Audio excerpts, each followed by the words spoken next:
Hi, I'm Anton.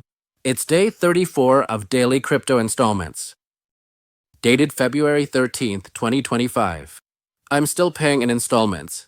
Bitcoin 20,000, Ethereum 20,000, XRP 10,000. Aren't you bored, sir? No. Today we'll discuss a frequently asked question. Sir, can XRP's price rise like Bitcoin? The answer, yes. But the fluctuations are different.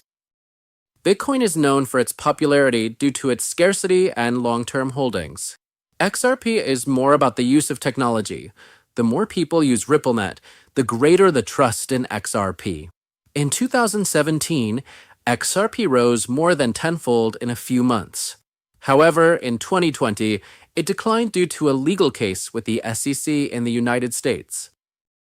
Now, the situation has started to subside, and many large institutions are starting to show interest again. I'm not predicting when XRP will rise. I'm taking it slow to learn and slowly understand the technology. If the price goes up later, bonus. If it doesn't go up, I've learned a lot, and that's invaluable. Come on, don't forget to share this with your parents or anyone who's still unsure. Don't wait until you understand everything, then start. And if you don't want to miss the next daily crypto installment video, please subscribe. See you on day 35, the end of week 5.